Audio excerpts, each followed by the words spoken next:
AITAH, for not planning anything for Father's Day after my husband ruined my first Mother's Day. I posted here last week. You can find it in my profile if you want the backstory. I wanted to thank everyone. I've had a lot of people asking for an update, so here we go. This weekend the husband and I sat down and talked about everything. I expressed to him how incredibly upset and disappointed I was at how both Mother's Day and Father's Day went down. I really wanted to recognize and celebrate my husband for FD, every bit as much as I hoped he would recognize and celebrate me for MD. He said he knew he shouldn't have gone to his parents on MD, but didn't know what to do since his mom was pressuring him, and saying if his dad got hurt it would be husband's fault. He admitted that he knew he messed up and has been terrified that I was going to ask for a divorce. Since he cut to the chase, I told him that if this is how our life is going to be, I don't want to stay married to him. I explained to him that I realized that while yes, I was upset about what happened on Mother's Day, that isn't what is making me feel this way. That was just the straw that broke the camel's back. This kind of behavior from his mom has been happening since we before got engaged and has just escalated. This has been happening for years. As someone here suggested, I had listed all the times events that I could remember that she had overstepped or just completely ruined. For our freaking honeymoon, she called him twice a day.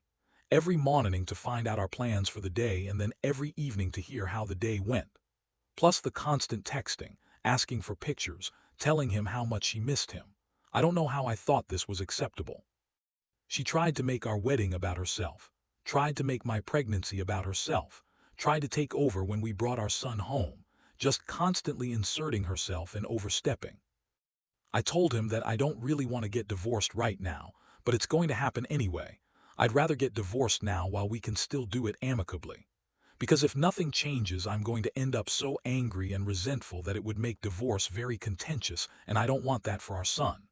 At this point, we were both crying, upset, and emotional.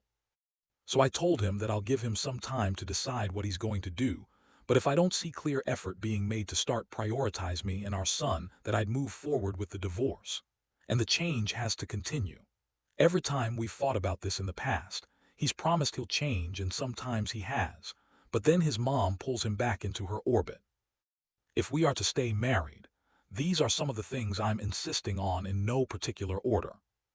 We each own the relationship with our own parents. That means I'm not planning anything for his parents anymore. No cards, no presents, no brunches or parties, no pictures, nothing. If his parents reach out to me, I'm going to redirect them to him. I'm not entertaining or visiting with his parents when he's not around. I'm not taking our son over to theirs by myself. And if they drop by, I'm not inviting them in unless my husband is there. I'm not changing my plans at the last minute just because they decided to drop by without coordinating with us in advance, or because they want us to do something with them. Neither of us makes plans with our parents or accepts invitations until we discuss with our partner. And if we don't both agree, that we don't do it. And we don't throw each other under the bus. We just say something like, we checked our schedule and we're not available. Holidays like Christmas, Halloween, Easter, etc. are at our house. We can discuss inviting our parents, but we're not going to someone else's house to celebrate something involving our son when we can do it at home. This includes his first B-Day, which Mill is trying to take over and plan.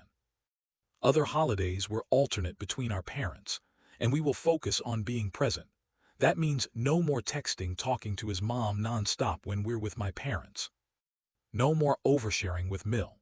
She doesn't need to know about our finances or health, medical issues or vacation plans or anything unless we both agree it's something we want to share. His visits to his parents can't be at the expense of spending quality time with me and our son. I don't mind him visiting his parents, but he's over there a couple times a week. We are his immediate family now. We should get priority. We're not doing things just because she said we should. And we're not changing our plans just because she doesn't like them.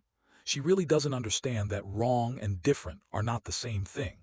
In her mind, if we're not doing what she wants how she wants, then we are in the wrong. He needs to go to therapy with someone specializing in enmeshment. And we need to start going to couples therapy. I didn't even realize I have so much pent-up resentment that I can't look at my husband the same anymore. I'm just angry at him all the time and I hate being this way. When it comes to our son, our word, husband and me, is law. If she disregards or minimizes our decisions for our son, then she loses access until she learns to behave. When me or my husband say no to either set of parents, the other person will support them and back them up. That means my husband has to stop trying to get me to agree with his mom all the time. I can tell he's freaked out and really stressed about the idea of putting hard boundaries in place or distancing from his parents. And I do feel for him. He said he feels like he's caught between a rock and a hard place, and that me and his mom are both putting a ton of pressure on him and both have conflicting expectations. And that's fine. He just needs to understand that I'm not tolerating this anymore. I know this will cause an absolute shit storm with his parents, but I feel like if we don't do it now, it'll just be harder down the road. What does everyone think? Am I being unreasonable? Are there other boundaries we should put in place?